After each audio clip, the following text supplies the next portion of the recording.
Hey guys, it's Brennan the Paleo Dude, and I'm back with another Jurassic World figure review. Today we'll be taking a look at some of the Wave 1 and Wave 2 of Toy Monsters Captivz Clash Edition 3 figures? I got the box somewhere around here, but I think that's it. So these guys actually got shipped in with the Allosaurus back there from Dev Jurassic on Instagram, and they are some fantastic repaints and new sculpts. So this guy right here is a repaint, of course, Charlie, and I think this figure is from the first wave. They've got these little ratings on the back, and that incorporates into the game. So that's interesting because it's a lot different from the first figures in 2019, I think is when they came out, or 2020. But I'm loving the new sculpts. This is very reminiscent of the Spinosaurus. If you look at the position, how the arms are, and the tail and the sail, it's very much like the Spino. You can do a little video on that too.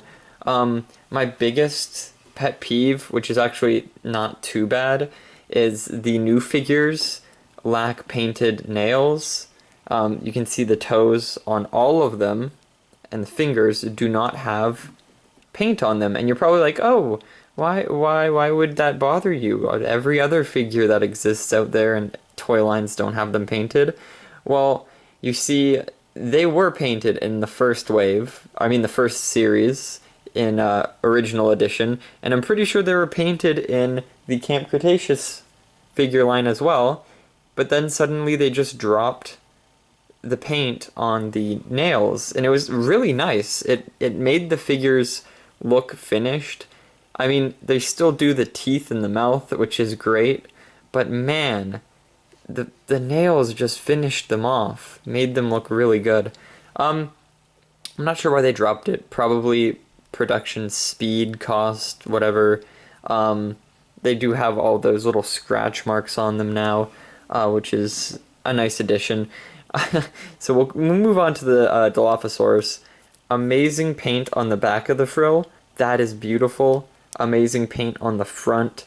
That is spectacular. That is bang on. The head's a little weird. It curves like forward and down. But besides that, it kind of looks like the one seen in the trailer. So I get that. Here's where the problem comes in for me.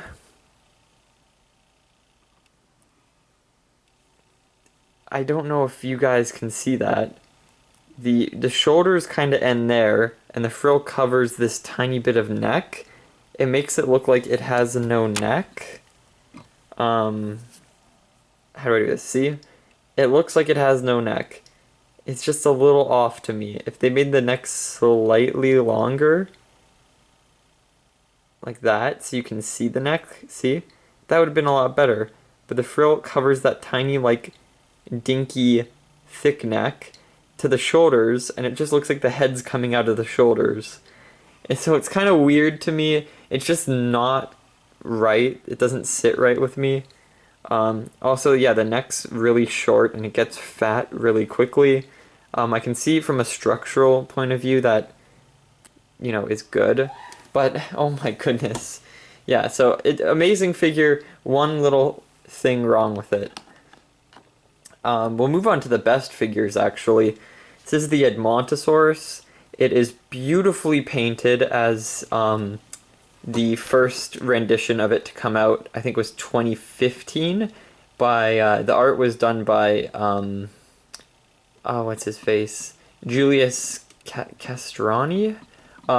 He did the art for the Jurassic World Visitor Center information pages online and in the movie, and this is what Edmontosaurus looked like.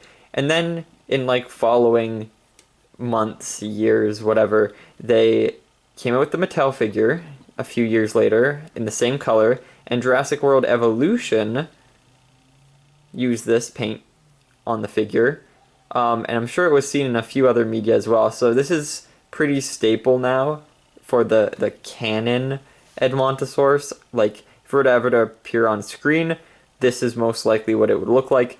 in all Jurassic World media now. Edmontosaurus is this color, I'm pretty sure, in games and books and all that jazz. So it's beautiful to see it come out again as a small Captivz figure.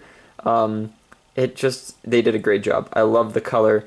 It's very prominent. I love how they colored those ridges along the back. It's iconic. You know it's Jurassic World and Edmontosaurus. You can also like tuck the legs in if you want. And look, it's standing. It's so cute. No, it's beautiful. It's all around beautiful figure. Also, these new Captivz figures, their heads don't come off, just the tail. It's also kind of sticky. I don't know why. Might be because of the goo. We can look at the Edmontosaurus stats. They're probably very low. Let's compare it to the raptor. Ooh, it got a 4 killer rating. That's actually pretty high, I guess. Dilophosaurus is smarter than Spino. Spino's in the desert and water. Weird. Well, I guess Camp Cretaceous had it in the desert. Metriacanthosaurus, is that a volcano? Okay. Metriacantho's also awesome. Like, the lore behind it is sick.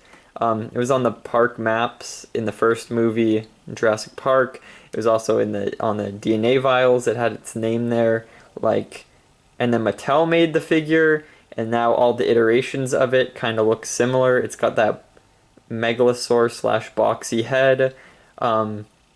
It's got the general theropod body, and it's got that like lighter yellowy color to it with the stripes. I'm loving what they did with the legs. It's very nice, very creative. It's a cool figure to have, and it's nice that they're cementing it into the lore more and more with these toys.